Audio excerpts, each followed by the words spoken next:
All right, here we go with our first trig lesson. We're starting out in section 9.2. All of this is going to be done at the Algebra 2 level for this chapter. So going back to a couple basics here, we know within a unit circle like this, we know that things can be measured in degrees or radians. And all that has to do with how far you travel from this as your starting point, going this direction around the circle. So if you were to go from here to here, you have traveled 45 degrees. In terms of radians, it's just a matter of measuring things in terms of pi. We know that one distance around a circle in terms of radians is 2 pi. Right? That's one lap around the circle is 2 pi. So when we travel a certain portion of it, like from here to here, we measure that in radians, simply meaning that the radius is a length of 1, and that's how far we've traveled from here to here in a circle with a radius of 1. And so we'll talk a little bit about how we can convert from degrees to radians. It's just a different measure for the traveling in this counterclockwise direction. So we can do it in degrees or in terms of a length of radians in terms of pi. So let me jump ahead to some of our vocab that we got to take a look at. So on this stuff, just in basic terms of talking about angles and measurements, seeing this as our starting point. So anytime that our angle starts with what we call the initial side, is going to lie on the x-axis, the positive x-axis right here, and we're going to travel counterclockwise, and where you end is called the terminal side. So that would be that right there. And so this is known as standard position, simply meaning that the vertex of that angle is at 0, 0, and we started here on the positive x-axis and traveled in that counterclockwise direction. So let me take you to these guys. So one of the things we'll be doing in this is just converting from degrees to radians and then from radians to degrees. So a really simple little conversion rate that we can use. We know halfway around a circle is 180 degrees. Just like because a full circle is 2 pi, we know that if we just go half of that, or 180 degrees, we are at pi. So that's our conversion rate that we use, would be this right here. And so if we are converting to radians, we want pi on top. If we are converting to degrees, we want degrees on top. We want the 180 on top. So we'll be using one of those. And again, just depends on which direction you're headed. That's the one that you want on top of that fraction when we convert. And so that's one of the things we'll be looking at. And then a quick look at the two formulas that we need to know. So again, when we travel around a circle, we know that going the entire length of the circle is always going to be 2 pi. But if we only travel partway around, like if we only went from here to here, that is just a length less than 2 pi. We call that the arc length. When you travel all the way around, we know the arc length is 2 pi. But what do we do? How do we figure it out if we aren't traveling all the way around, if we're only traveling a portion of that? And so that's where this formula comes into play. So this is our formula. So S is the variable that they use for arc length. And it's all based on the radius of the circle times the angle that is being formed. And that angle has to be in radians, not degrees, for this formula to work.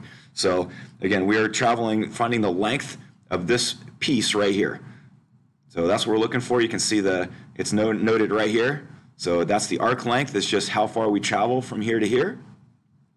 So if we just took the radius of that circle times whatever this interior angle is that we see right here, the central angle, that's how we're going to figure out the distance that we traveled, or the arc length that we're seeing right there.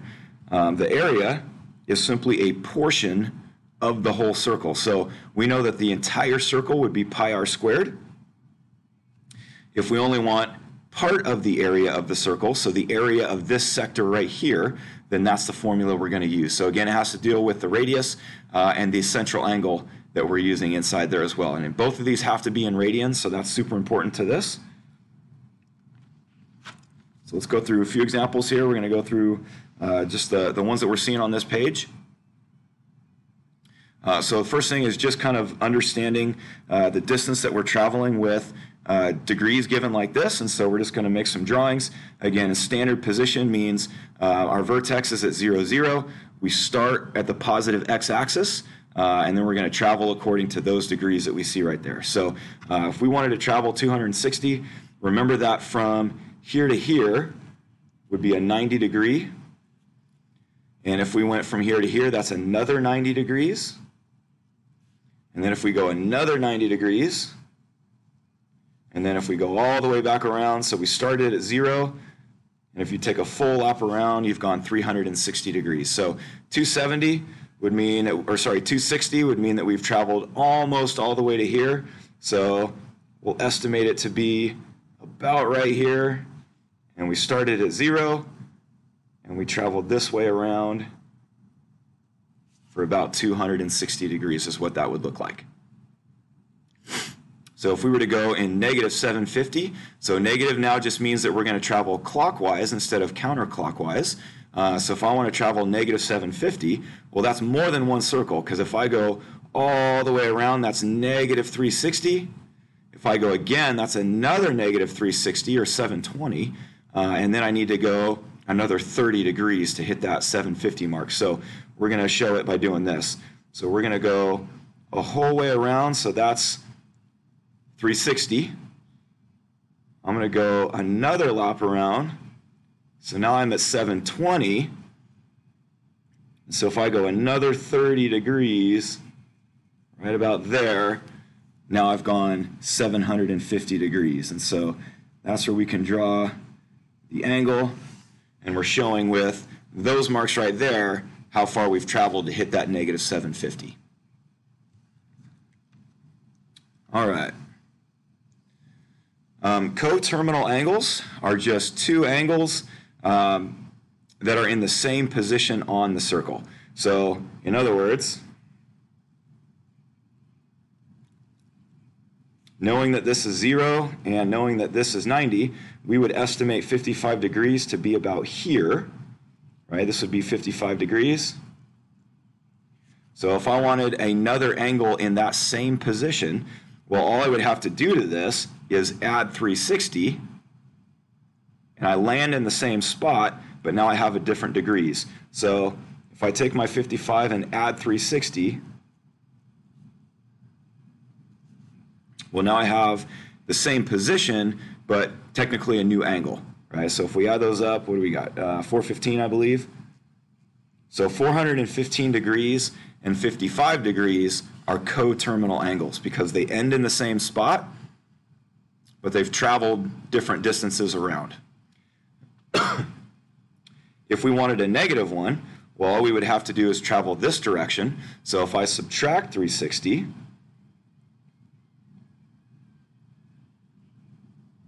so now I'm going this way around in the negative direction. So if I go negative 360, I land in the same spot, but again, I get a different amount of degrees. So if we did 55 minus 360, we're at negative 305 degrees.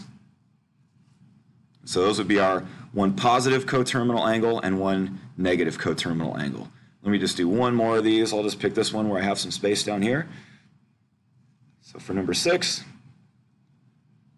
again, if I went negative 220 degrees, so remember this would be negative 90, negative 180, negative 270.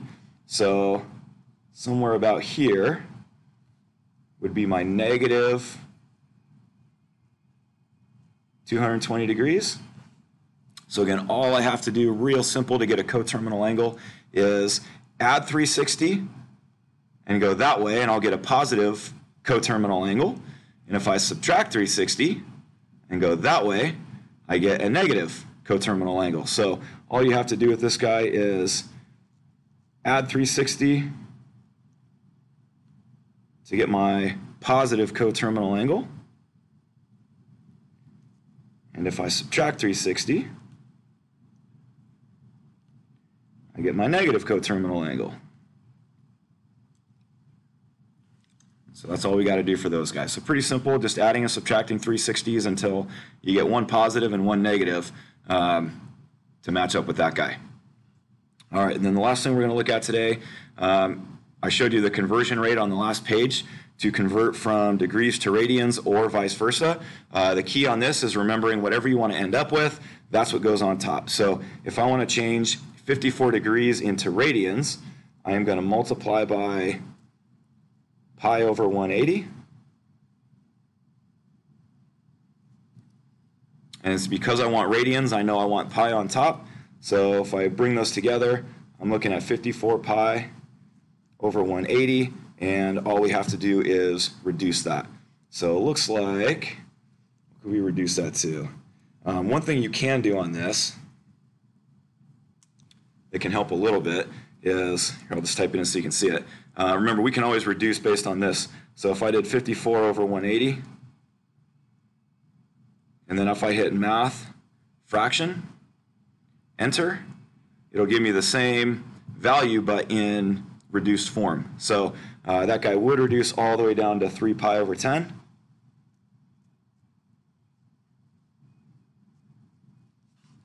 And that's it. So I'll throw one more here at you. So again, if I'm starting in degrees and I want radians, I got to put pi on top.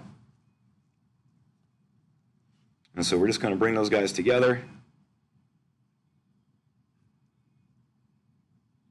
And then we just always reduce the fractions on this if you can. So 31 over 18, I don't think that can be reduced any further. So let's say negative 31 pi over 18.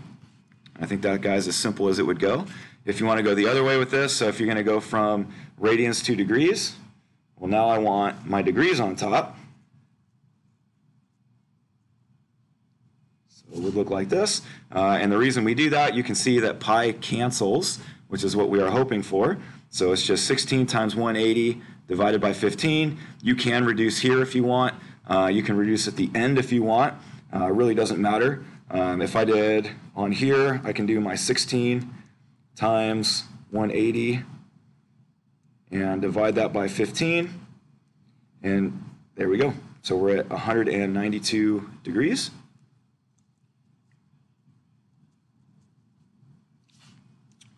Throw one more at you. So if we multiply by 180 over pi, again, you can see my pi's cancel. And so it's just 2 times 180 divided by 5. And that's going to give us our degrees.